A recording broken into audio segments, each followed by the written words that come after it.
Dr. Michael Carter thought he knew everything about healing until the day he crushed an elderly woman's spirit with his cruel words.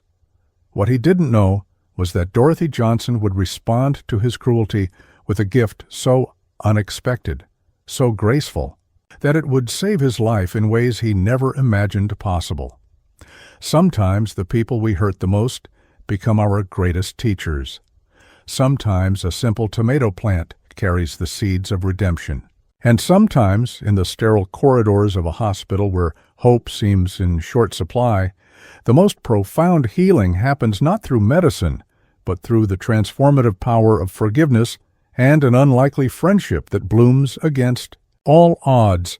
This is the story of how a burned-out doctor lost his way, found his heart, and discovered that the art of healing begins with learning how to tend what truly matters. Dr. Michael Carter slammed his coffee mug down on the nurse's station counter, sending droplets of lukewarm coffee across the scattered paperwork. It was only 10 in the morning, and he was already on his third cup, desperately trying to shake off the fog of another sleepless night. The emergency room at St. Mary's Hospital buzzed with its usual chaos, ambulances arriving, patients groaning, families crying. But today it all felt particularly overwhelming. "Dr. Carter, we need—" "You in room 3, called Nurse Jennifer Adams, her voice cutting through his thoughts. He nodded curtly, not bothering to look up from the chart he was pretending to read. The truth was, the words were swimming before his eyes. He'd been pulling double shifts for 2 weeks straight, covering for Dr. Williams, who was out with pneumonia. The hospital administration kept promising they'd find temporary coverage, but that promise felt as empty as his bank account after his recent divorce settlement. As he walked toward room 3, Michael caught a glimpse of himself in the reflection of a medicine cabinet's glass door. His usually neat brown hair was disheveled, his tie crooked, and there were dark circles under his green eyes that made him look older than his 38 years. When had he started looking so worn down? When had the job that once filled him with purpose become just another burden to bear? Room 3 housed Mrs. Dorothy Johnson, an 82-year-old woman who had been brought in by her daughter for what appeared to be routine chest pains. Michael had seen dozens of cases like this, elderly patients who came in for minor ailments that could easily be handled by their family doctors, but who ended up in the ER because they were scared or because their children panicked at the first sign of trouble. "Good morning, Mrs. Johnson," he said, forcing his voice to sound more pleasant than he felt. "I'm Dr. Carter. I understand you're having some chest discomfort?" Dorothy Johnson was a small woman with silver hair neatly pinned back and wearing a floral dress that reminded Michael of his grandmother.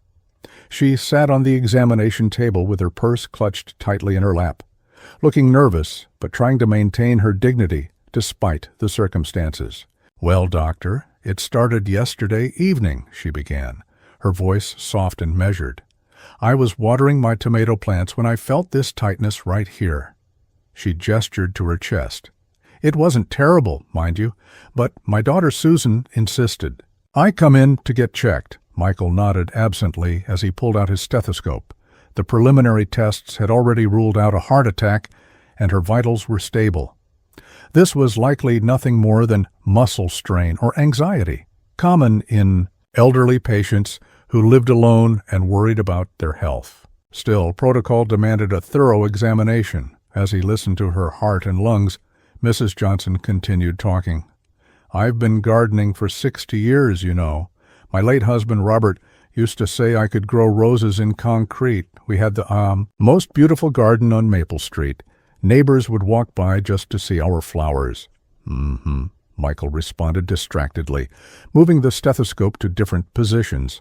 Her heart rate was slightly elevated, but nothing concerning for someone her age who was clearly anxious about being in the hospital. "The tomatoes this year are particularly good," she went on. "I've been making sauce and giving jars to all my neighbors. There's nothing like homegrown tomatoes, don't you think, Doctor?" Michael was barely listening now, his mind already moving to the next patient. He had 6 more people waiting to be seen, and at this rate, he'd be here until midnight.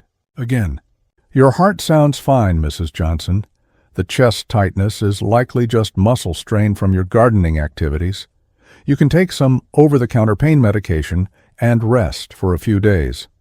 "But doctor," Dorothy said, her voice carrying a note of concern, "I've been gardening my whole life.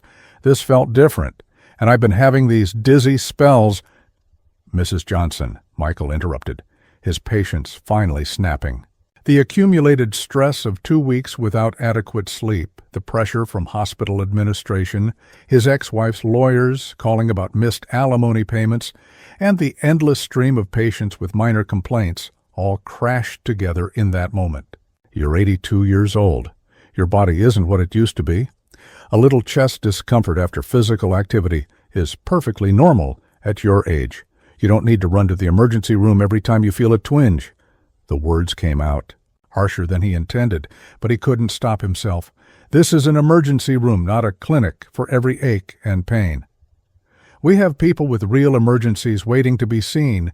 You're taking up valuable time and resources that could be used for someone who actually needs immediate medical attention." The color drained from Dorothy's face, and her grip tightened on her purse. Michael saw the hurt in her pale blue eyes, but his frustration had taken control. "I'm going to discharge you now. Follow up with your family doctor if you continue to have concerns. The nurse will give you the paperwork." As he turned to leave, he heard Dorothy's quiet voice behind him. "I'm sorry, doctor. I didn't mean to be a bother." Something in her tone made him pause, but he didn't turn around. Instead, he pushed through the curtain and called for the next patient. Behind him, he could hear Dorothy gathering her things, slowly, probably embarrassed and hurt by his outburst. Nurse Adams appeared at his elbow. "Doctor, that seemed a bit—" "She's fine," Michael cut her off. "Just discharge her, and let's move on to the next patient. We don't have time for this." But even as he said it, he felt a gnawing discomfort in his stomach that had nothing to do with too much coffee. The look on Dorothy Johnson's face kept flashing in his mind, the dignity dissolving into hurt, the way her shoulders had slumped as if his words had physically struck her. He shook his head, trying to focus on the chart for his next patient. He was a doctor, not a therapist. His job was to treat medical conditions, not to hold everyone's hand and listen to their life stories. Still, as he walked toward room 5, he couldn't shake the feeling that he'd just failed at something far more important than medical diagnosis. The rest of Dr. Michael Carter's shift passed in a blur of sutures, X-rays, and prescription pads, but the image of Dorothy Johnson's stricken face lingered like a persistent headache. Every time he had a quiet moment between patients, her soft voice echoed in his memory, "I'm sorry, doctor. I didn't mean to be a bother." By the time his shift ended at 8 p.m., Michael was exhausted both physically and emotionally. The hospital parking garage was dimly lit and nearly empty, his footsteps echoing off concrete walls as he walked to his car. The October air was crisp, carrying the scent of fallen leaves and the promise of winter. As he fumbled for his keys, his hands shaking slightly from too much caffeine and too little sleep, he couldn't stop thinking about how he'd spoken to that old woman. Michael had gone into medicine to help people. He remembered his first day of medical school, how idealistic he'd been, how certain that he was embarking on a noble calling. Somewhere along the way, that idealism had been ground down by the relentless demands of the profession, the long hours, the life and death decisions, the insurance companies, the malpractice lawyers, and the endless stream of human suffering that flowed through the emergency room doors. His apartment was a sparse, modern place in a high-rise downtown, all clean lines and expensive furniture that his ex-wife Sarah had picked out. After the divorce, he'd kept the apartment, but not much else. Most of their shared belongings had gone with Sarah to the suburban house they'd bought when they thought they were building a life together. Now the apartment felt more like a hotel room than a home. Michael heated up a frozen dinner and ate, it standing at his kitchen counter, staring out at the city lights below. His reflection in the window looked tired and hollow. When had he become this person? When had he started snapping at elderly patients who were scared and just wanted someone to listen? The answer came to him with uncomfortable clarity. Gradually, so gradually that he hadn't noticed it happening. It had started during his residency, when the workload was crushing and the senior doctors treated the residents like disposable labor. Then came the pressure of building a practice, the malpractice insurance, the administrative demands that took him away from actual patient care. His marriage had begun to suffer under the strain of his long hours and emotional unavailability. Sarah had tried to be understanding, but eventually even she had grown tired of competing with his career for his attention. The divorce had been the final blow to his idealism. After 15 years of marriage, they'd divided their life into assets and debts, custody schedules, and alimony payments. The woman he'd once loved enough to pledge his life to had become a line item in his budget, another source of stress in an already overwhelming existence. Michael's phone buzzed with a text message from his friend and colleague, Dr. James Wilson. "Heard you had a rough day. Want to grab a drink?" James was one of the few people at the hospital who still seemed to love his job, despite 20 years in emergency medicine. Michael typed back a quick rain check and set the phone aside. He didn't feel like explaining himself to anyone, not even James. How could he articulate the shame he felt about his behavior toward Dorothy Johnson? How could he admit that he'd become the kind of doctor he used to criticize? The ones who saw patients as problems to be solved quickly and efficiently rather than as human beings deserving of compassion and respect. The next morning brought no relief from his guilt. If anything, it felt heavier after a night of restless sleep. Michael arrived at the hospital early, hoping to catch up on paperwork and maybe find some equilibrium before his shift began. The morning sun streamed through the windows of the break room as he poured his first cup of coffee, trying to steel himself for another day. "Dr. Carter." Nurse Adams appeared in the doorway, holding a small potted plant with bright red tomatoes. "This was left at the nurse's station for you." Michael set down his coffee cup and took the plant, confused. Attached to it was a small card written in careful, shaky handwriting. "Dear Dr. Carter, thank you for taking care of me yesterday. I hope these tomatoes brighten your day. I grew them myself. Sincerely, Dorothy Johnson." The words hit him like a physical blow. Here was a woman he had humiliated and dismissed, and she had responded with kindness and gratitude. She had probably spent time that morning carefully selecting the best tomatoes from her garden, writing the note, and asking someone to bring it to the hospital. The generosity of spirit required to do such a thing after how he had treated her was overwhelming. "She brought it herself," Nurse Adams said quietly. "She was here when I arrived this morning. Said she wanted to make sure the doctor who helped her got something nice." Michael stared at the plant, his throat tight. The tomatoes were perfect, deep red and glossy, clearly tended with care and expertise. He could picture Dorothy in her garden, the one she'd tried to tell him about, nurturing these plants through the summer, probably talking to them the way some gardeners do, treating them like the living things they were. "She also wanted me to tell you that she made an appointment with her family doctor for next week," Nurse Adams continued.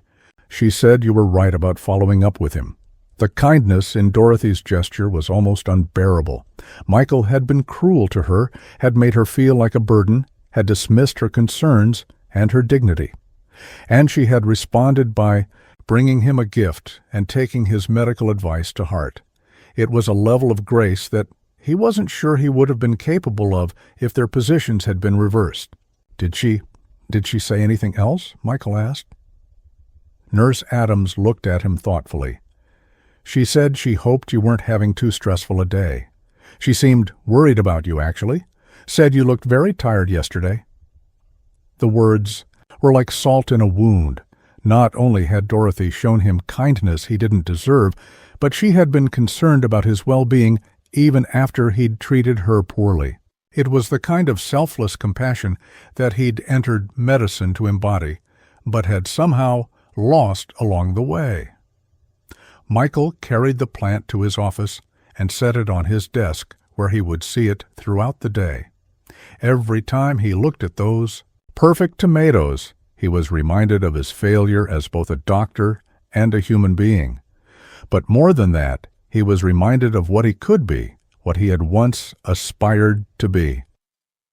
As his shift began and the familiar chaos of the emergency room enveloped him, Michael made a silent promise to himself and to Dorothy Johnson. He would do better.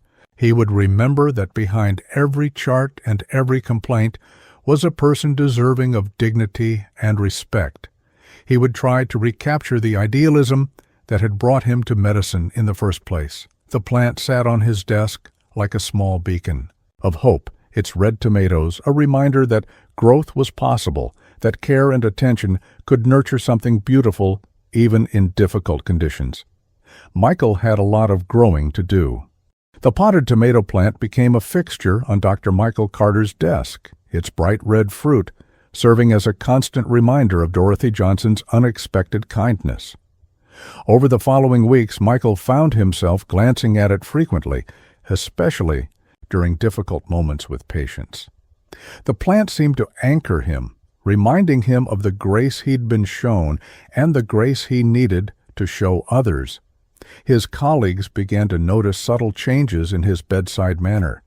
Where once he might have rushed through examinations with barely concealed impatience, he now took time to listen. It wasn't easy. The old habits of efficiency and emotional distance were deeply ingrained. But the memory of Dorothy's hurt expression served as a powerful motivator for change. 3 weeks after the incident, Michael was examining a 7-year-old boy named Tommy Williams who had fallen from his bicycle. Tommy's mother, Lisa Williams, was clearly anxious, hovering near the examination table and asking rapid-fire questions about concussions, broken bones, and permanent injury. "Is he going to be okay? That cut on his forehead looks so deep. Should we get a specialist? Maybe we should get a second opinion. I read online that head injuries can be really serious, even when they don't look that bad." The old Michael would have found her questions irritating, would have given curt answers designed to move the examination along quickly. Instead, he took a breath and really looked at Lisa Williams, saw the fear in her eyes, the way her hands trembled as she smoothed Tommy's hair away from his forehead. "Mrs. Williams," he said gently, pulling up a chair so he could sit at her eye level while he continued to examine Tommy. "I can see how worried you are. It's scary when our children get hurt. Let me walk you through exactly what I'm checking for, and then I'll explain what we're going to do next." He spent the next 15 minutes carefully explaining each part of the examination, why he was checking Tommy's pupils, how he was testing for signs of concussion, why the cut looked worse than it actually was. Lisa's shoulders gradually relaxed as Michael's patient explanations addressed her fears one by one. "The cut will need a few stitches," he told her, "but it's not deep enough to cause any permanent scarring. Tommy's reflexes are all normal, his pupils are responding appropriately, and he's been alert and oriented the whole time. These are all very good signs." "So he's really going to be okay?" Lisa asked, her voice shaky with relief. "He's going to be fine," Michael assured her. "We'll clean and stitch the cut, give you instructions for care at home, and you can follow up with your pediatrician in a few days. Tommy's young and healthy. He'll heal quickly." As he prepared the local anesthetic for the stitches, Michael found himself thinking about how different this interaction felt from his encounter with Dorothy Johnson. Taking the time to address Lisa's concerns hadn't significantly lengthened the appointment, but it had transformed the experience for everyone involved. The mother felt heard and reassured. Tommy was calmer because his mother was calmer, and Michael felt more like the doctor he'd originally set out to become. Similar changes began occurring throughout his shifts. When an elderly man came in with chest pains that turned out to be heartburn, Michael took time to explain the difference between cardiac and digestive symptoms, validating the man's concerns while educating him about when to seek emergency care in the future. When a teenager arrived with a sprained ankle, Michael not only treated the injury, but took a few extra minutes to talk about injury prevention and the importance of proper warm-up exercises. The changes didn't go unnoticed by his colleagues. Dr. James Wilson cornered him in the break room one afternoon, a bemused expression on his face. "Okay, what's going on with you?" James asked, settling into the chair across from Michael. "The nurses are talking about how you've turned into some kind of patient whisperer. Last week, Jennifer Adams told me you spent 20 minutes with Mrs. Patterson, just listening to her talk about her late husband while you treated her blood pressure." Michael looked up from his chart notes, feeling slightly embarrassed. I realized I'd been rushing through appointments. Patients deserve better than that." James studied his friend's face. "This wouldn't have anything to do with that. Tomato plant on your desk, would it? The one you guard like it's made of gold?" The perceptiveness of the observation made Michael uncomfortable. He'd been protective of the plant, watering it carefully and positioning it where it would get the best light from his office window. It had become more than just a reminder of Dorothy Johnson's kindness. It had become a symbol of the kind of doctor he wanted to be. "It's complicated," Michael said finally. "It always is," James replied, "but whatever's behind it, keep it up. The change is good. You seem, more like yourself again, like the guy who used to talk about medicine being a calling instead of just a job." That evening, Michael found himself thinking about James's words as he tended to the tomato plant in his office. The original fruit had been harvested and eaten. He'd made a simple salad with them, savoring their flavor and thinking about Dorothy's garden. New tomatoes were growing now, small green orbs that would ripen in time. The plant had taught him something about patience and nurturing that he'd forgotten in his years of emergency medicine.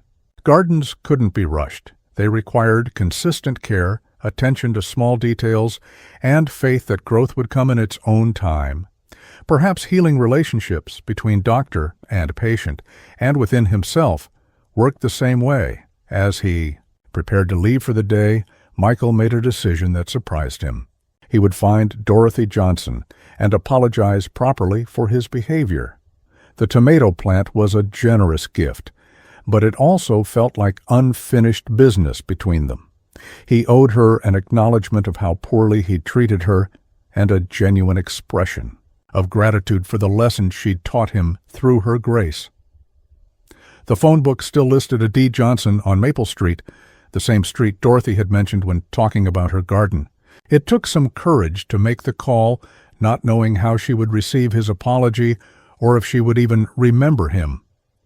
But the conversation that followed was warm and forgiving, with Dorothy accepting his invitation to visit the hospital to see how well her tomatoes were growing. When they scheduled the visit for the following Saturday, Michael felt something he hadn't experienced in years, genuine anticipation for a conversation with someone who had helped him become a better version of himself. The seeds of change that Dorothy had unknowingly planted with her simple act of kindness were beginning to bear fruit. Saturday morning arrived crisp and clear, with the kind of golden autumn light that made everything look more beautiful.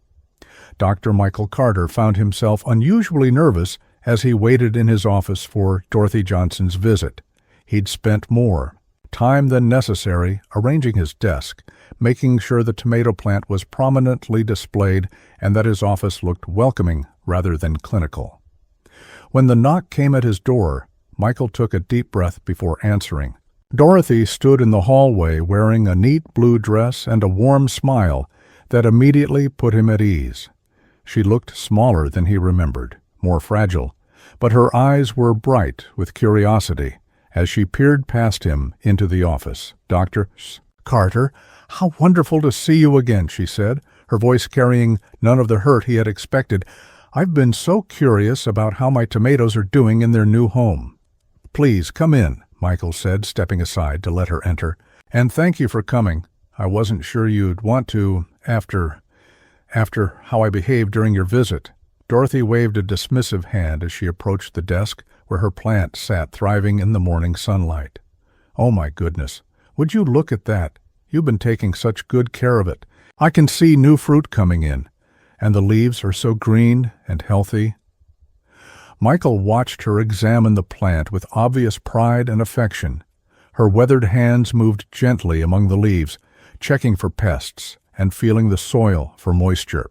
Content with the expertise of someone who had spent decades nurturing growing things. "I have to admit I've never had much luck with plants," Michael said. "I was worried I'd kill it within a week." "Nonsense," Dorothy replied, still fussing with the plant. "Anyone can learn to garden. It just takes patience and attention. You've clearly been both patient and attentive." She looked up at him with a knowing smile. "Plants respond to care just like people do." The gentle wisdom in her words made Michael's chest tighten with emotion. Here was the conversation he should have had with her months ago if he hadn't been too rushed and stressed to listen. "Mrs. Johnson," he began, but she held up a hand to stop him. "Dorothy, please.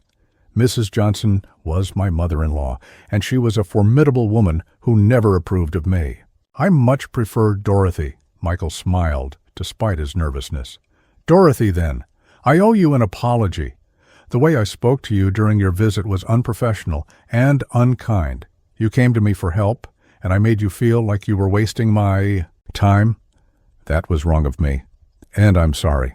Dorothy settled into the chair across from his desk, folding her hands in her lap with the same dignity she'd maintained during their first encounter.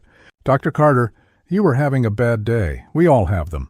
What matters is what we do afterward, and you've clearly done some thinking about it." "That's very generous of you," Michael said, sitting down across from her. "But it's not just about having a bad day. I'd gotten into the habit of seeing patients as problems to be solved rather than as people.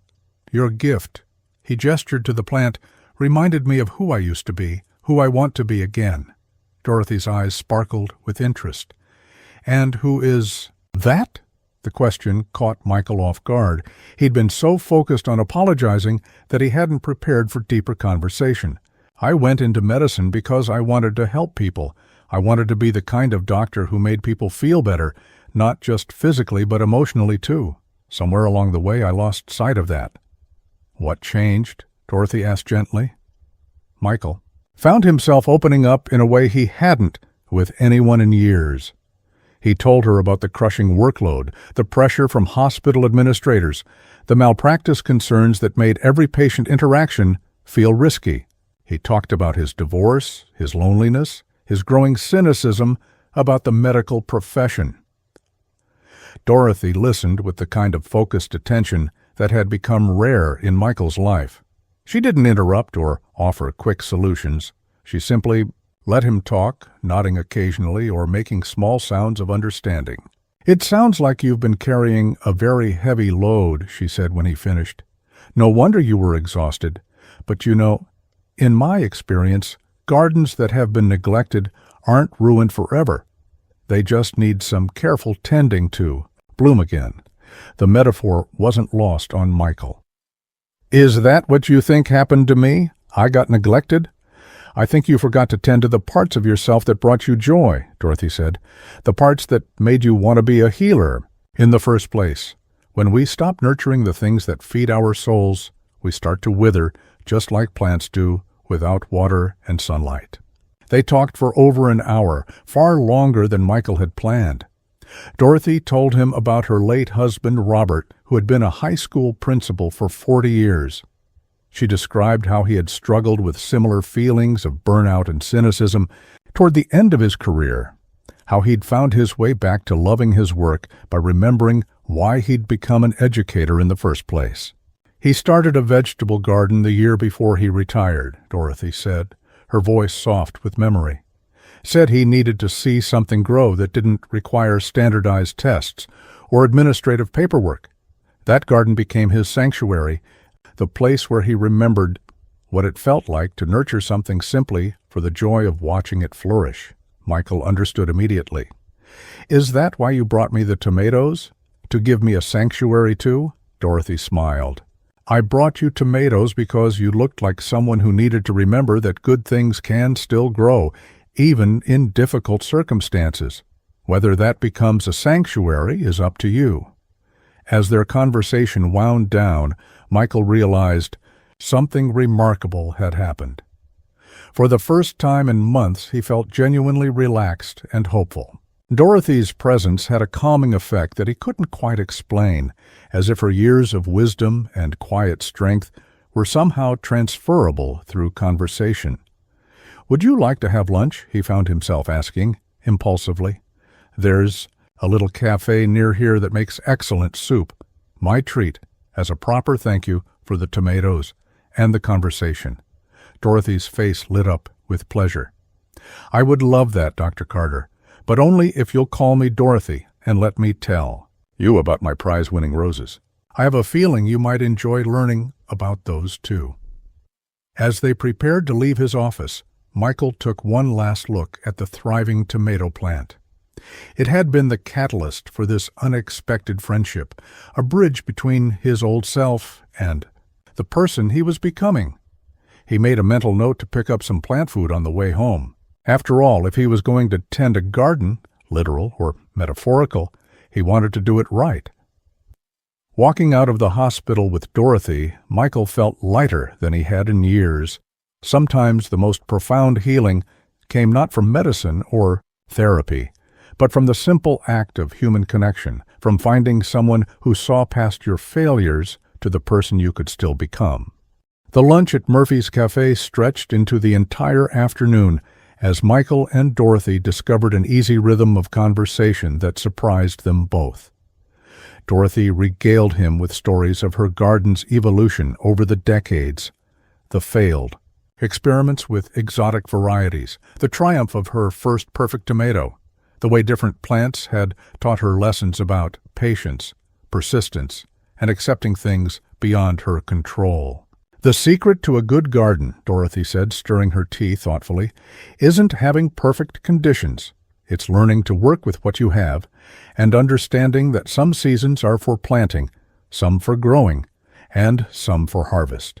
Michael found himself taking mental notes, realizing that Dorothy's gardening philosophy applied remarkably well to his medical practice and his life in general. "What season do you think I'm in right now?" Dorothy considered the question seriously. "I'd say you're transitioning from a hard winter into early spring. The ground is starting to thaw, but you're not quite ready for new planting yet. You need to prepare the soil first, clear out the weeds, add some nutrients, make sure the foundation is healthy." The metaphor resonated deeply. Michael had spent so many years focused on the external demands of his profession that he'd neglected his internal landscape. The bitterness and cynicism that had accumulated were like weeds, choking out his natural compassion and idealism. "How do you clear weeds from a garden?" he asked, knowing she would understand he was talking about more than gardening. "Carefully," Dorothy replied with a knowing smile. "You don't want to damage the good plants that are trying to grow. Some weeds you can pull up by hand. Those are usually the surface problems, the ones you can see clearly. But some have deep roots that require more patient work. You might need to dig around them, loosen the soil, work at them bit by bit." Over the following weeks, Michael and Dorothy's friendship deepened in ways that surprised them both. She would visit him at the hospital on Saturday mornings, always bringing something from her garden, fresh herbs, flowers for the nurse's station, or vegetables that she'd grown specifically for him to try. In return, Michael began stopping by her house on Sunday afternoons, initially to help with heavy gardening tasks, but increasingly just to sit in her kitchen and talk over cups of tea and slices of homemade pie. Dorothy's house on Maple Street was everything Michael had imagined when she first described it. The front yard was a riot of carefully planned color, with flower beds that flowed seamlessly into one another like brush strokes on a canvas. The backyard held the vegetable garden that was clearly Dorothy's pride and joy, neat rows of plants in various stages of growth, a small greenhouse for starting seedlings, and a compost bin that she tended as carefully as any other part of her garden. "My Robert always said I talked to my plants too much," Dorothy confided one Sunday as they worked together planting bulbs for spring flowers. "But I think plants like conversation. They certainly seem to grow better when I tell them about my day." Michael found himself talking to the tomato plant in his office, sharing frustrations about difficult cases or celebrating small victories in patient care. He felt slightly foolish at first, but there was something soothing about the one-sided conversation, and he couldn't deny that the plant seemed to be thriving under his care. His approach to patient interactions continued to evolve. The lessons Dorothy had taught him about tending growing things, patience, attention to detail, understanding that growth happened at its own pace, proved remarkably applicable to healing relationships with patients and colleagues. When Mrs. Patterson returned to the ER with another episode of anxiety-induced chest pains, Michael didn't rush through the examination or dismiss her concerns. Instead, he took time to explain the connection between anxiety and physical symptoms, recommended resources for managing stress, and followed up with her by phone a few days later to see how she was doing. "You're like a different person, nurse," Adams observed one afternoon after watching Michael spend extra time with a teenage girl who was struggling with depression. "Whatever Dorothy Johnson is feeding you on those Sunday visits, you should bottle it and sell it to the rest of us." The comment made Michael laugh, but it also made him think. What exactly was Dorothy feeding him? It wasn't just her excellent cooking or gardening wisdom. It was something more fundamental, a sense of being valued for who he was rather than what he accomplished. A reminder that human connection and a simple kindness were as essential to healing as any medical intervention. Dorothy seemed to be benefiting from their friendship as well. She mentioned that she'd been lonely since Robert's death 5 years earlier, that their children lived far away and visited only occasionally. Having someone to share her garden with, someone who genuinely appreciated her knowledge and experience, had given her a renewed sense of purpose. "I've been thinking about expanding the herb garden," she told Michael one Sunday as they examined her basil plants, "maybe growing some of the medicinal herbs my grandmother used to cultivate." She always said that half of healing happened in the kitchen, not the doctor's office. Michael was intrigued by the idea. What kind of medicinal herbs? Dorothy's eyes lit up with enthusiasm. "Oh, lots of things. Chamomile for calming nerves, echinacea for immune support, lavender for sleep. My grandmother had remedies for everything from headaches to heartbreak." "Of course," she added quickly, "I'm not suggesting these things replace modern medicine, but sometimes people need healing that goes beyond what a prescription can provide." The conversation sparked an idea in Michael's mind. What if the hospital's healing environment could incorporate some of Dorothy's wisdom about nurturing and growth? What if there were ways to make the clinical setting more human, more connected to the natural rhythms of healing that she understood so well?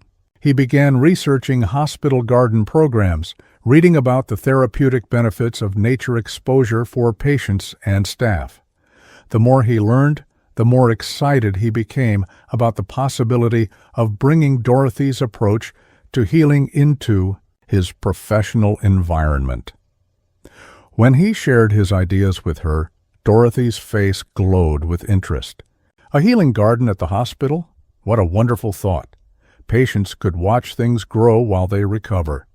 Sometimes hope comes from seeing that new life is always possible, even in the midst of difficulty. As autumn deepened into winter, Michael realized that the hard season Dorothy had mentioned was giving way to something new.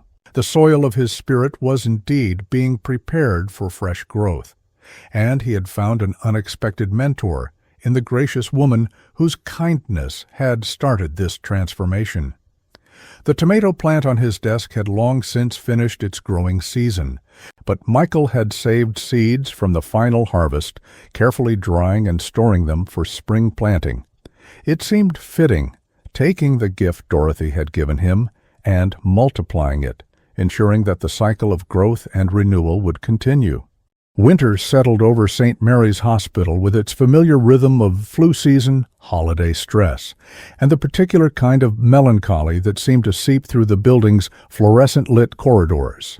But for Dr. Michael Carter, this winter felt different. Instead of the usual seasonal depression that had plagued him in recent years, he found himself energized by plans that were taking root in his mind. The healing garden proposal had grown from a vague idea into a detailed plan, thanks to Dorothy's enthusiastic collaboration and her wealth of knowledge about therapeutic horticulture. Every Sunday afternoon in her warm kitchen, they pored over garden catalogs and research papers, sketching layouts and discussing which plants would thrive in the hospital's courtyard space. "Lavender here," Dorothy said, pointing to a sunny corner on their rough sketch. "The scent is calming and it attracts beneficial insects, and will want some raised beds for people in wheelchairs to access easily. My neighbor's daughter is in a wheelchair, and she's always frustrated that most gardens aren't designed with her needs in mind." Michael marveled at how naturally Dorothy thought about inclusivity and accessibility. Her approach to gardening was holistic, considering not just what would grow well, but who would benefit from the growing.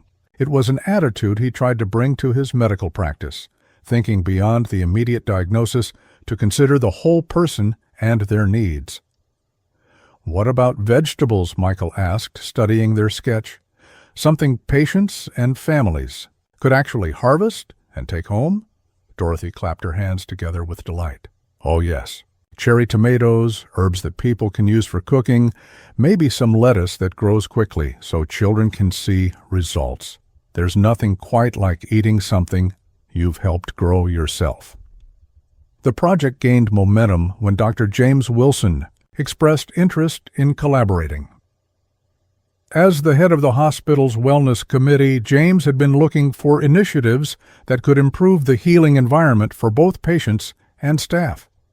The healing garden proposal aligned perfectly with the hospital's growing focus on holistic patient care. "The research on nature-based therapy is compelling," James told Michael as they walked through the currently barren courtyard that would become their garden space. "Studies show that patients with views of nature recover faster, need less pain, medication, and report higher satisfaction with their care. But I have to ask, where did this idea come from?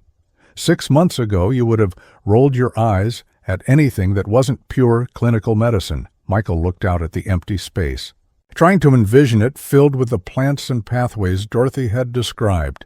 "I guess I learned that healing involves more than just treating symptoms. Sometimes people need to be reminded that growth and renewal are possible." The truth was more complex than he was ready to share, even with his closest friend at the hospital. Dorothy had taught him that healing was as much about hope and connection as it was about medical intervention. She had shown him that sometimes the most profound medicine came in the form of simple kindness, patience, and the reminder that beauty could flourish even in difficult circumstances. Hospital administration proved surprisingly receptive to the healing garden proposal. The cost was relatively modest, especially when Dorothy volunteered to donate many of the plants from her own garden and to oversee the initial planting. Several local nurseries offered to provide materials at cost when they learned about the project's therapeutic goals. "It's good public relations," explained Margaret Thompson, the hospital's director of community outreach. "And if it improves patient outcomes, it could actually save us money in the long run through shorter stays and reduced readmissions." Michael appreciated the practical support, but he was more excited about the human element of the project. Dorothy had suggested creating volunteer opportunities for patients and families to participate in the garden's care, turning it into a collaborative healing space rather than just something pretty to look at. As winter deepened, Michael found himself visiting Dorothy more frequently, drawn not just by their shared project, but by the warmth and wisdom she offered. Her house had become a sanctuary for him, a place where he could shed the stress of the hospital and remember what it felt like to be valued simply for being himself. One particularly difficult Sunday, after a week that had included losing 2 Patience despite his best efforts, Michael arrived at Dorothy's door feeling defeated and questioning whether he was cut out for emergency medicine after all. Dorothy took one look at his face and immediately put on the kettle for tea. "Sit down, dear," she said gently. "Tell me what's happened."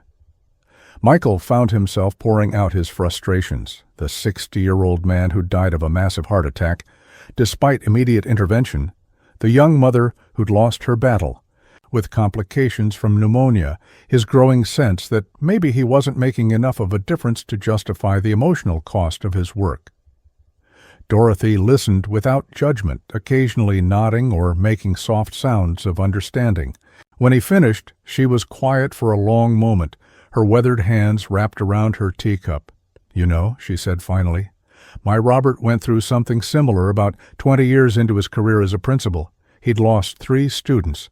In 1 year, car accidents, suicide, leukemia. He came home one night and told me he couldn't bear to watch any more young lives end prematurely. He wanted to quit education entirely." Michael leaned forward, interested in this glimpse of Dorothy's late husband. She rarely talked about Robert's struggles, usually focusing on his strengths and accomplishments. What changed his mind? His mentor, an older principal named Frank Davis, told him something that stayed with him for the rest of his career. He said, "Robert, you can't save every student, but every student you do save justifies all the ones you couldn't help. The question isn't whether you'll lose some battles, you will. The question is whether you'll keep fighting the ones you can win." The words settled into Michael's chest like seeds finding fertile ground. He thought about the patients he had helped. Tommy Williams with his bicycle accident, Mrs. Patterson, with her anxiety-induced chest pains, dozens of others whose names he might not remember, but whose lives had been touched by his care. "Some seasons are for planting," Dorothy continued, echoing words she'd spoken months earlier. "Some are for growing, some for harvesting, and some are for enduring winter, trusting that spring will come again. The garden doesn't blame the gardener for the plants that don't survive the frost." As Michael walked home that evening, Dorothy's words stayed with him. He began to understand that his struggles weren't signs of failure, but part of the natural rhythm of a caring profession. The key was learning to find meaning in the work itself, not just in the outcomes he could control. The Healing Garden project became a symbol of this new understanding. Like any garden, it would have seasons of abundance and seasons of dormancy. Some plants would thrive, while others would struggle. But the act of tending, of nurturing growth and creating beauty in the midst of difficulty was valuable in itself. Michael began keeping a journal, writing about his patients not just as medical cases, but as human beings whose stories had intersected with his. He wrote about their courage, their family's devotion, the small moments of connection that made his work meaningful. It was another form of gardening, cultivating gratitude and purpose in the soil of his daily experience. By February, the Healing Garden plans were finalized, and spring planting was scheduled for early April. Michael had learned to tend more than just the tomato plant on his desk. He was learning to tend his own capacity for compassion, patience, and hope. The seeds Dorothy had planted with her simple act of kindness were growing into something larger than either of them had imagined. Spring arrived early that year, filling Dorothy Johnson's garden with the promise of new growth. The daffodils she and Michael had planted the previous fall pushed through the soil in bright yellow clusters, and the fruit trees were heavy with blossoms. The Healing Garden at St. Mary's Hospital was scheduled to break ground in 2 weeks, and both Dorothy and Michael were filled with excitement about seeing their collaborative vision come to life. It was during one of their regular Sunday afternoon planning sessions that Michael first noticed something was wrong. Dorothy seemed unusually tired, pausing frequently to catch her breath as they walked through her garden discussing which plants would be ready for transplanting to the hospital courtyard.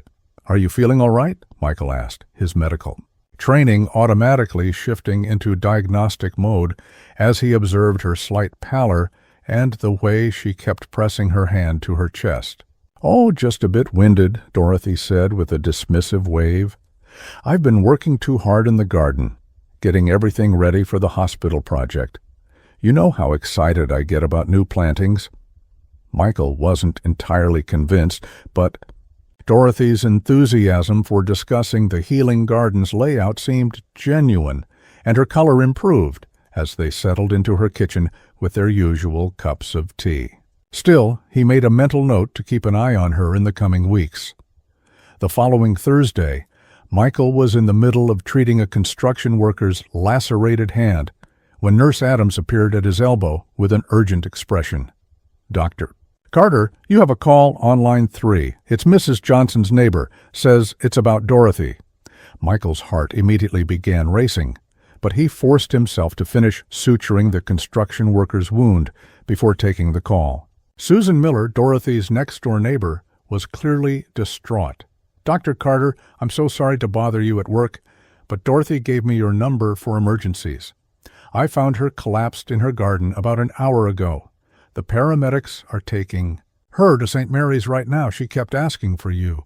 Michael's hands were already moving, grabbing his jacket and signing out to Dr. Wilson before Susan had finished explaining what had happened. As he hurried toward the ambulance bay, his mind raced through possibilities: heart attack, stroke, diabetic emergency. Dorothy was 82 years old and had seemed increasingly fragile in recent weeks, though she'd been so focused on the garden project that Michael hadn't pushed her to discuss her health concerns. The ambulance was just arriving when Michael reached the emergency department entrance. He watched helplessly as the paramedics wheeled Dorothy inside, her face pale and oxygen mask covering her nose and mouth. Her eyes found his immediately, and he saw both relief and fear in her gaze. "Dorothy, I'm here," he said, falling into step beside the gurney as they moved toward Trauma Bay 2. "Everything's going to be okay." Dr. Wilson took charge of Dorothy's case, which was hospital protocol since Michael was too close to the patient to maintain clinical objectivity. Michael found himself in the unusual position of being a worried family friend rather than the attending physician, and the powerlessness was almost unbearable. "Preliminary EKG shows signs of a mild heart attack," Dr. Wilson explained quietly. "We're getting her to cardiology for an angiogram to see what we're dealing with. Her vitals are stable, but at her age, we need to be cautious." Michael nodded, trying to process the information with his medical training, while his heart responded with pure emotion. Dorothy had become more than a friend over the past months. She'd become a mentor, a mother figure, the person who had helped him rediscover his compassion and purpose. The thought of losing her was almost overwhelming. As Dorothy was wheeled toward the cardiac unit, she managed to pull off her oxygen mask long enough to grab Michael's hand. "The tomato seeds," she whispered urgently. "They're in the greenhouse." "Don't let them die." "Dorothy, don't worry about the seeds," Michael said, squeezing her hand gently. "Focus on getting better. The garden can wait." "No," she said with surprising firmness. "The healing garden needs to happen. People are counting on it. Promise me you'll take care of the seeds," Michael promised, though his primary concern was Dorothy's recovery, not their garden project. As she was wheeled into the cardiac unit, he felt helpless and afraid in a way that was completely foreign to his professional experience. For the first time, he truly understood what families went through when their loved ones were patients. The terrible waiting, the sense that everything important was out of their control. The angiogram revealed what Dr. Wilson had suspected. Dorothy had suffered a mild heart attack, likely brought on by a combination of stress, overexertion, and underlying coronary artery disease. The good news was that the damage appeared minimal and could potentially be managed with medication and lifestyle changes. The concerning news was that Dorothy would need several weeks of recovery and would have to significantly reduce her physical activity. "She's asking for you," Dr. Wilson told Michael, once Dorothy was stable in the cardiac care unit. "She seems more worried about some garden project than about her own health." Michael found Dorothy propped up in bed, looking small and fragile, against the white hospital sheets, but with her familiar, determined expression intact. Her first words confirmed Dr. Wilson's observation. "Michael, dear, we need to talk about the healing garden. The hospital is expecting to break ground next week, and I won't be able to help with the planting. All the seedlings I've started are ready to transplant, but someone needs to know how to care for them properly." "Dorothy," Michael said gently, sitting down beside her bed, "the garden can be postponed. Your health is what matters now. The hospital will understand." Dorothy's eyes flashed with something that looked almost like anger. "Absolutely not. Do you have any idea how much hope that garden represents? How many people are looking forward to having that healing space? I won't have my heart attack derail something so important."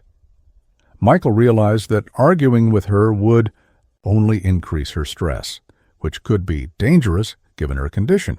Instead, he agreed to visit her greenhouse and assess the situation, promising to find ways to keep the garden project on track while she recovered.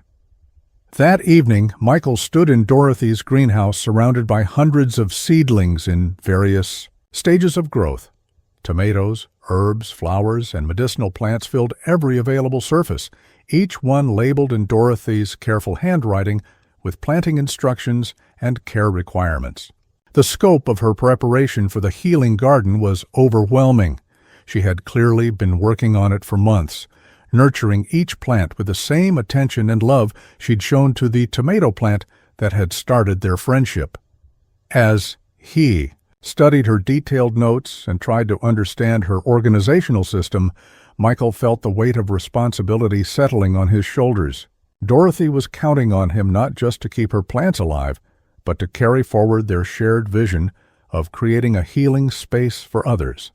It was a daunting task, but also a profound honor. The seeds of change that Dorothy had planted in his life were being tested by this crisis. Would he be able to tend what she had started, to nurture their collaborative dream into reality? As he carefully watered the seedlings according to her instructions, Michael realized that this was perhaps the most important gardening he would ever do, not just cultivating plants, but cultivating hope, healing, and the continuation of Dorothy's generous spirit. The next several days blurred together as Michael tried to balance his hospital shifts with caring for Dorothy's extensive collection of seedlings and managing the healing garden project. Each morning before work, he would stop by her greenhouse, checking soil moisture, adjusting ventilation, and following the detailed care instructions she had written for each variety of plant. Each evening after his shift, he would visit her in the cardiac unit, updating her on the seedling's progress and seeking her guidance on the garden's development. Dorothy was proving to be a challenging patient. Despite the warnings from her cardiologist about the need for rest and stress reduction, she was constantly worried about the plants and the upcoming garden installation. Her blood pressure would spike whenever Michael mentioned any difficulties with the seedlings, and she had already tried twice to discharge herself against medical advice. "She's more concerned about her tomatoes than her arteries," Dr. Patricia Hayes, the attending cardiologist, told Michael with a mixture of frustration and admiration. "I've never seen a patient so focused on something other than their own recovery. It's either going to kill her or cure her." Michael understood Dorothy's fixation better than Dr. Hayes realized. The healing garden wasn't just a landscaping project to Dorothy.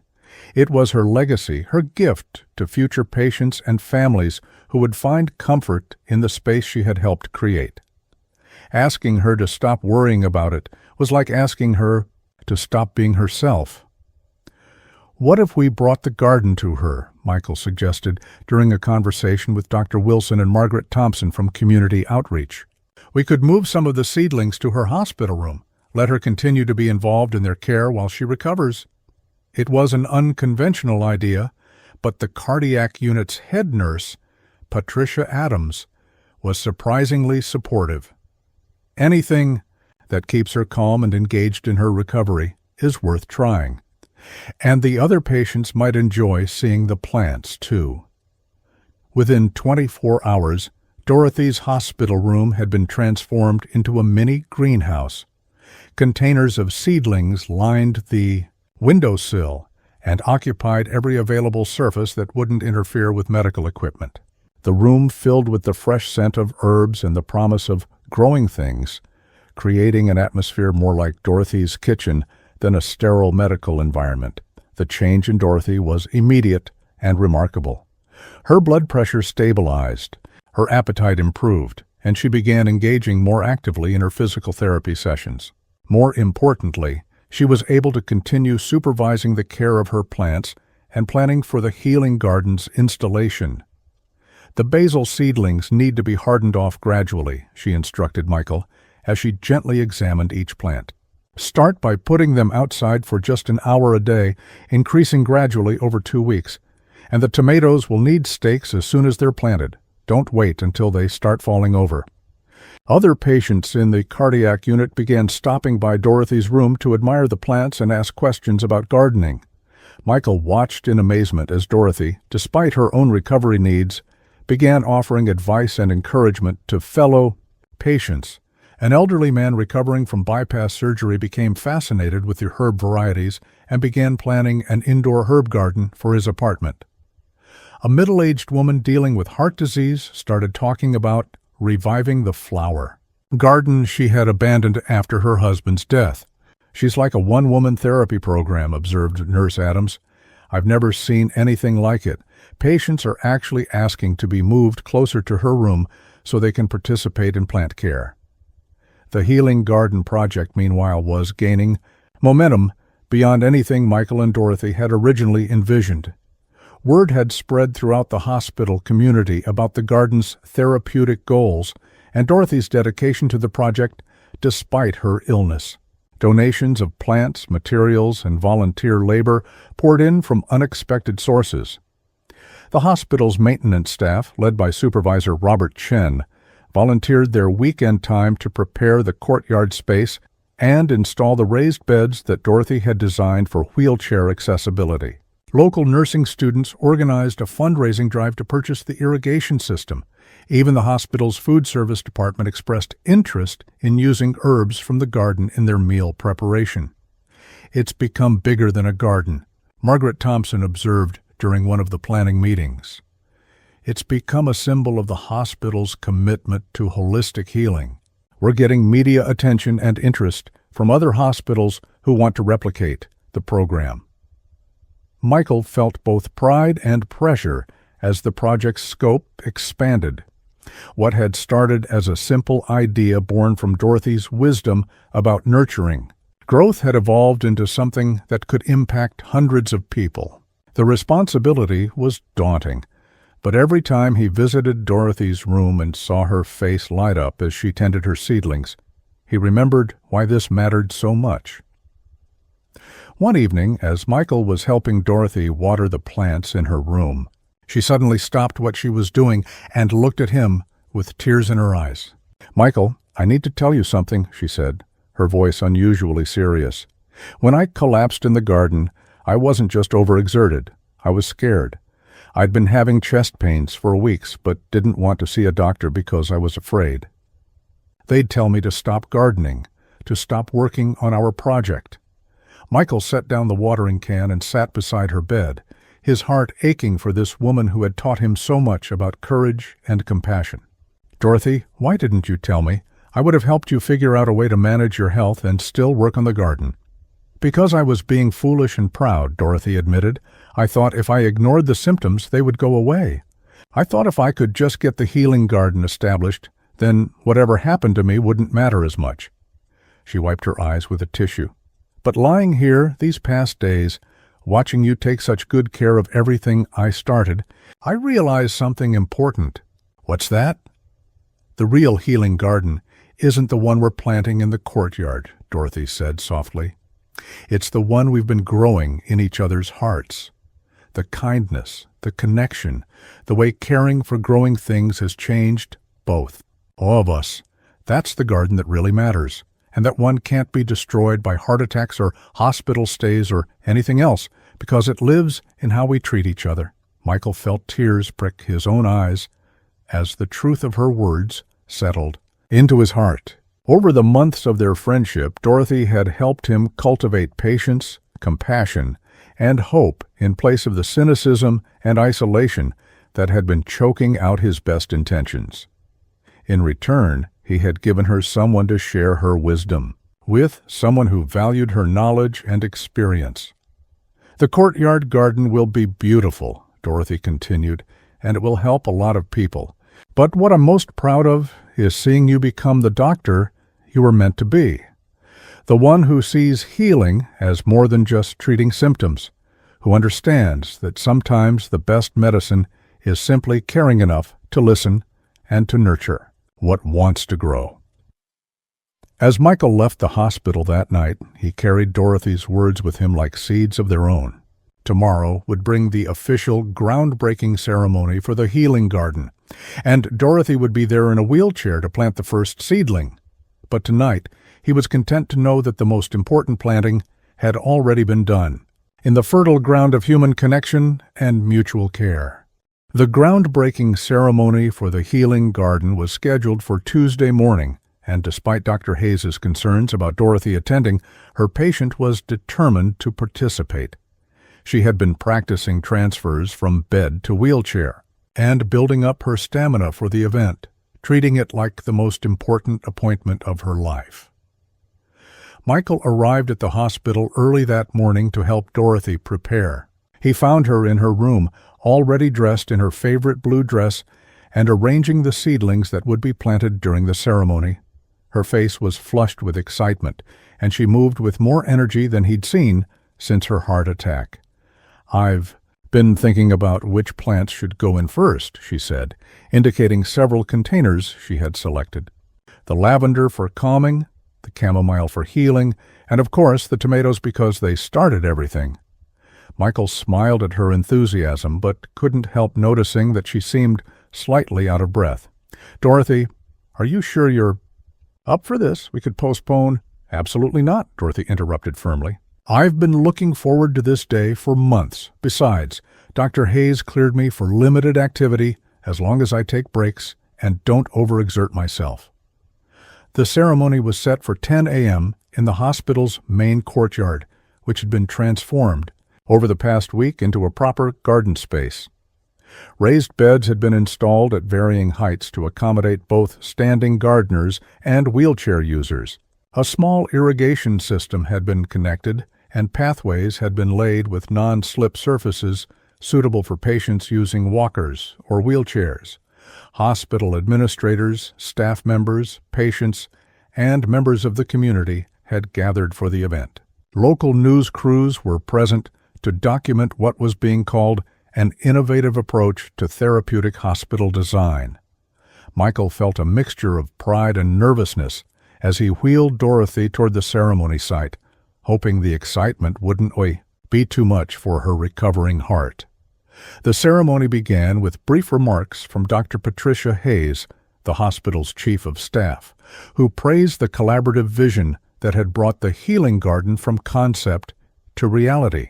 Margaret Thompson spoke about the research supporting therapeutic horticulture and the hospital's commitment to holistic patient care.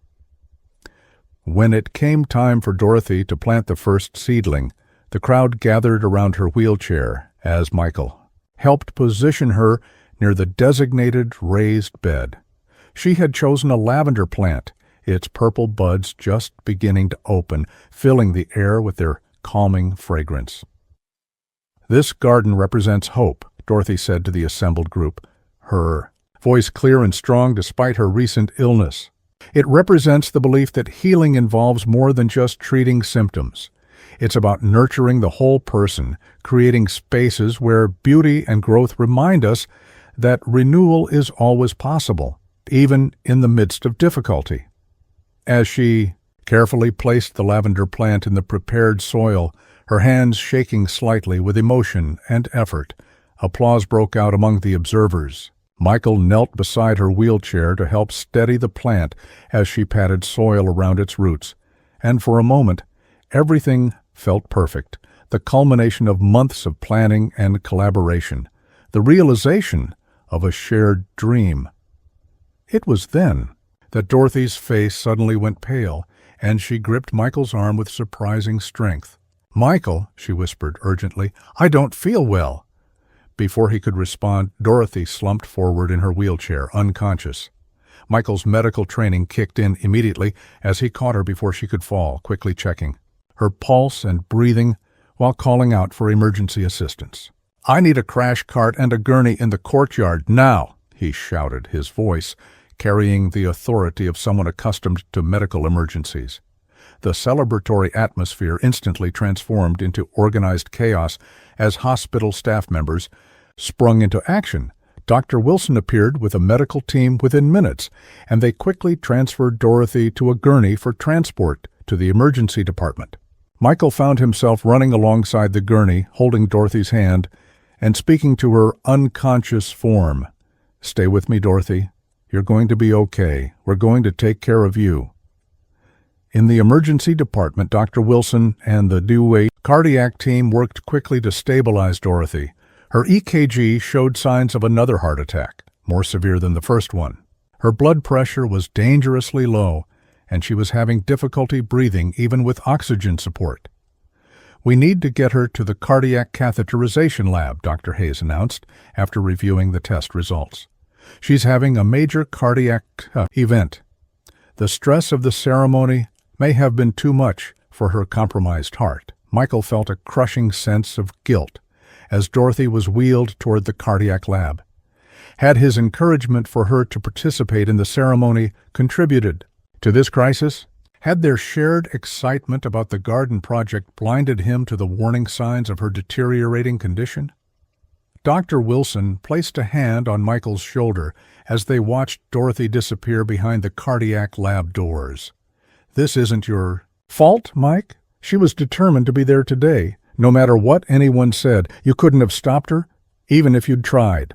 The words provided little comfort as Michael began the agonizing wait for news about Dorothy's condition.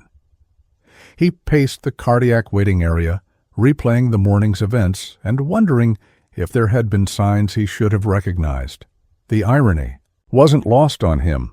The woman who had taught him to slow down and pay attention to what mattered most was now fighting for her life, while he questioned whether he had been attentive enough. Nurses and staff members from throughout the hospital stopped by the waiting area to ask about Dorothy's condition.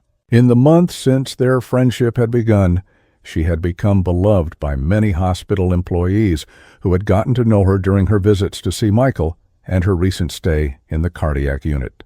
"She's such a special lady," Nurse Adams said, sitting down beside Michael in the waiting room. The whole Healing Garden project happened because of her vision and generosity. "She's touched so many lives here." As the hours passed, Michael found himself thinking about everything Dorothy had taught him, about patience, about nurturing growth, about the importance of tending to what really mattered. Now, faced with the possibility of losing her, those lessons felt more precious than ever.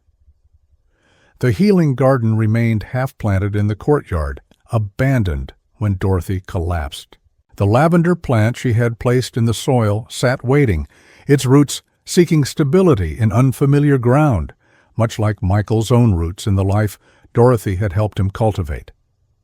At 6 p.m., Dr. Hayes emerged from the cardiac lab, her expression grave but not hopeless. Michael stood immediately, bracing himself for whatever news she carried about Dorothy's condition. "She's stable," Dr. Hayes announced, "but it was touch and go. We were able to open the blocked artery, but her heart has sustained significant damage. The next 24 hours will be critical." Michael nodded, absorbing the information with the part of his mind trained to understand medical realities, while his heart processed the fear and love that had been building all day. Dorothy had survived the immediate crisis, but she wasn't out of danger yet. As he prepared to spend the night in the cardiac intensive care unit waiting room, Michael made a silent promise to Dorothy and to himself. If she pulled through this crisis, he would make sure she knew how profoundly she had changed his life, how much her friendship and wisdom meant to him, and whether or not she recovered, he would continue tending the garden she had started, not just the one in the hospital courtyard, but the one she had planted in his heart.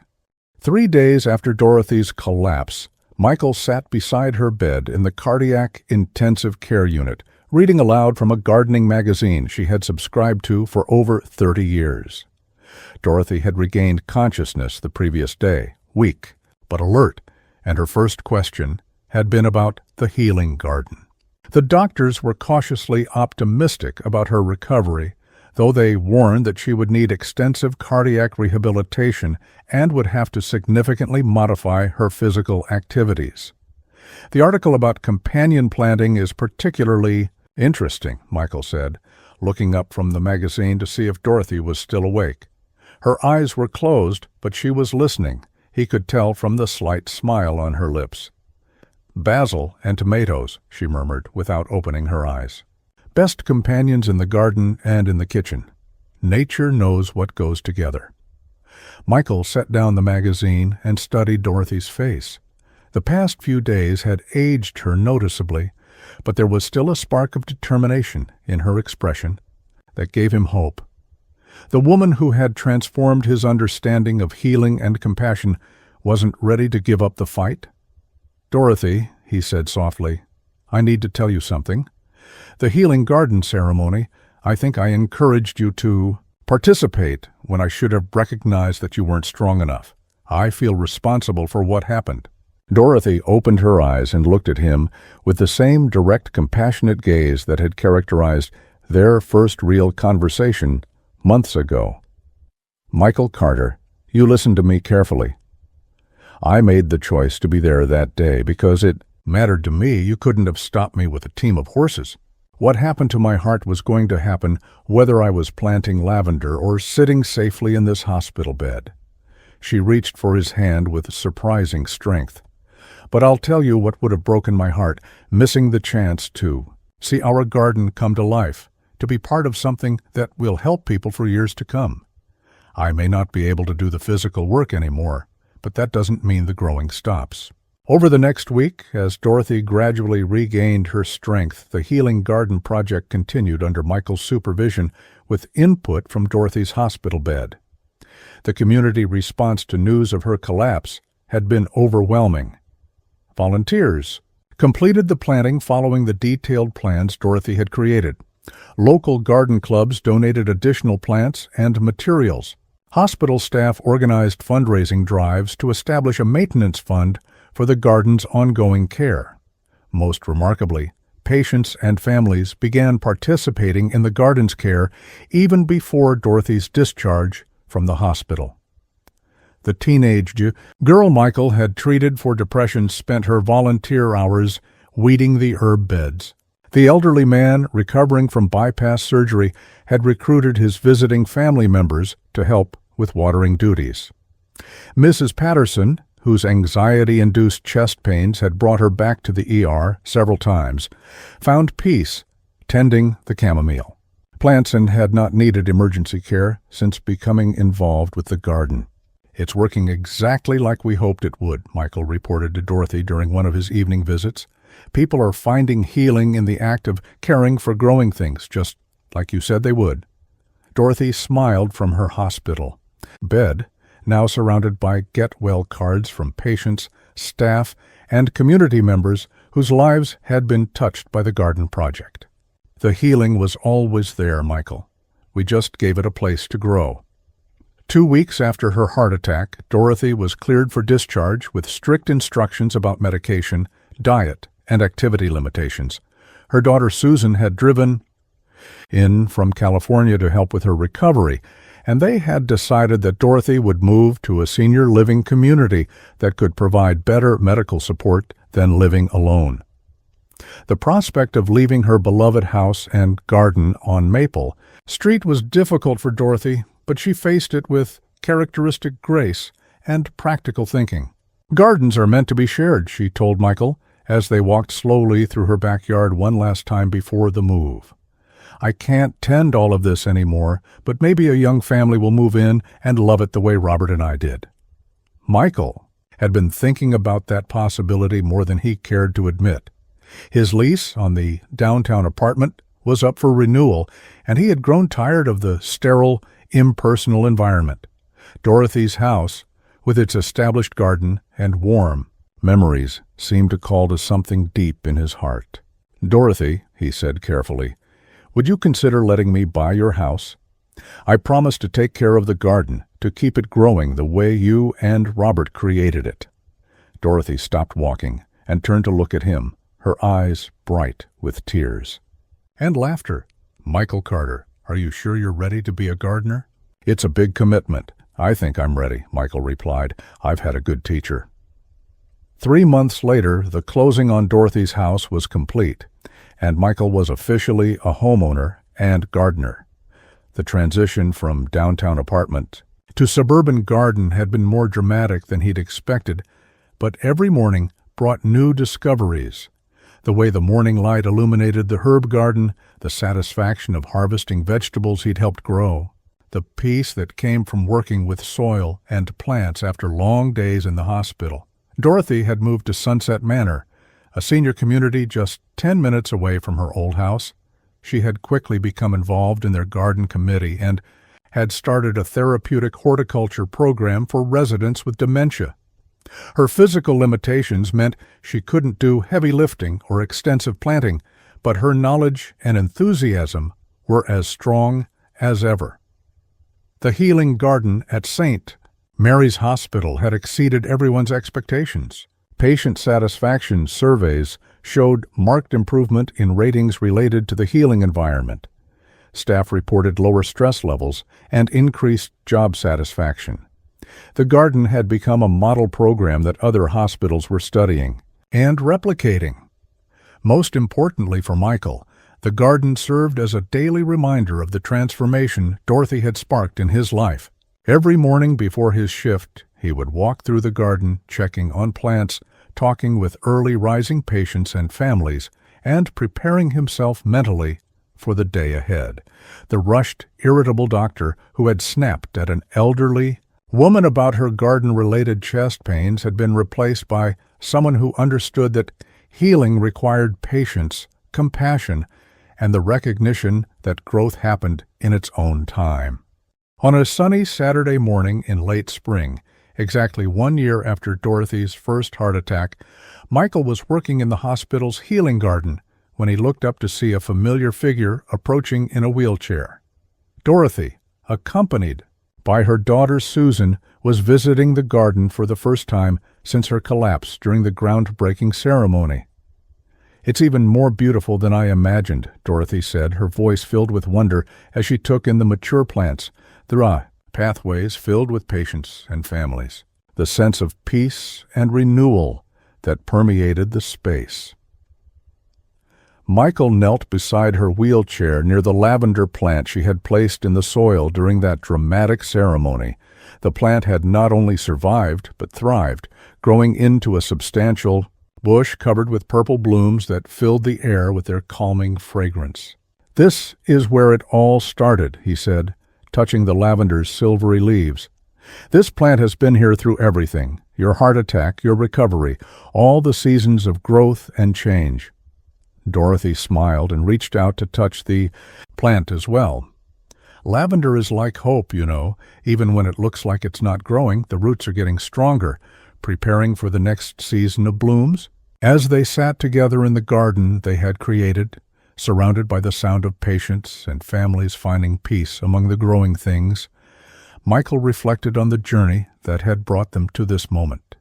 A year ago, he had been a burned-out doctor who saw patients as problems to be solved quickly. Dorothy had been a lonely widow whose greatest joy came from her solitary garden. Now, Dorothy was surrounded by new friends at Sunset Manor, sharing her knowledge with residents and staff, who had come to cherish her wisdom. Michael was not only a more compassionate doctor, but also a gardener himself, tending both plants and relationships with the patience and attention Dorothy had taught him. "I have something for you," Dorothy said, reaching into the bag her daughter carried. She pulled out a small potted plant, a tomato seedling with bright green leaves and tiny yellow flowers just beginning to form. "This is from the original plant that started everything," she explained. "I saved seeds from those tomatoes you grew in your office, and this is one of their children.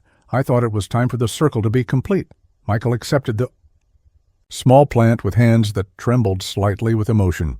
The tomato plant that had sat on his desk for months, Dorothy's first gift of grace and forgiveness, had produced seeds that grew into new plants which had produced more seeds, creating an endless cycle of growth and renewal.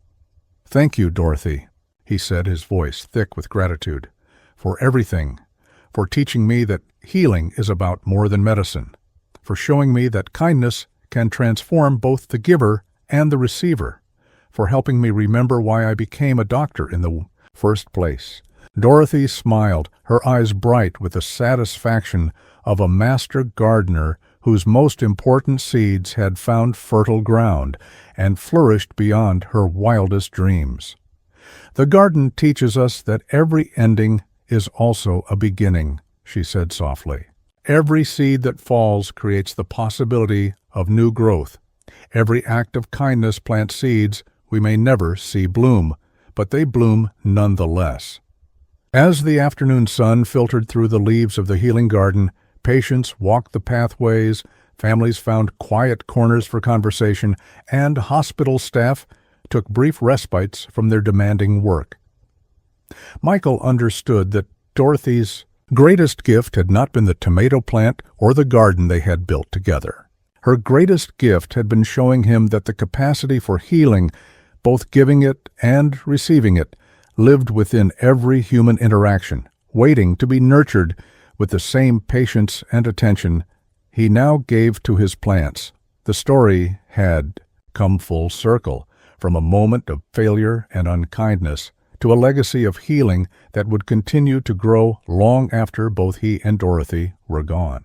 In the end, Dorothy Johnson had not only saved Dr. Michael Carter's life, she had saved his soul, teaching him that the most profound medicine was often found not in prescriptions or procedures, but in the simple, transformative power of human compassion. The healing garden bloomed around them, a living testament to the truth that sometimes the people we help the least are the ones who help us the most, and that grace, like gardens, has a way of growing in the most unexpected places, turning even our greatest failures into opportunities for redemption and renewal. 5 years later, the St. Mary's Hospital Healing Garden had become a nationally recognized model for therapeutic horticulture in medical settings. Dr. Michael Carter had been promoted to Director of Integrative Medicine, overseeing programs that combined traditional medical care with complementary approaches to healing. Dorothy Johnson, now 87, remained an active consultant to the hospital's garden program and had published a book titled Seeds of Healing: How Gardens Can Transform Hearts and Minds. Her story of turning a moment of medical disappointment into a catalyst for change had inspired similar programs in hospitals across the country. The house on Maple Street continued to flourish under Michael's care, its gardens serving as a weekend retreat where hospital staff could learn about therapeutic horticulture. Every spring, Michael and Dorothy would plant the first tomatoes together, continuing a tradition that honored both their friendship and the transformative power of second chances. The original tomato plant's descendants continued to grow in pots throughout the hospital, each one a reminder that small acts of kindness, like seeds, have the power to create harvests beyond imagination. And in the cardiac unit, where Dorothy had once recovered surrounded by seedlings, patients still found comfort in tending small plants, learning that healing often happens not through grand gestures, but through the patient, daily acts of nurturing what wants to grow.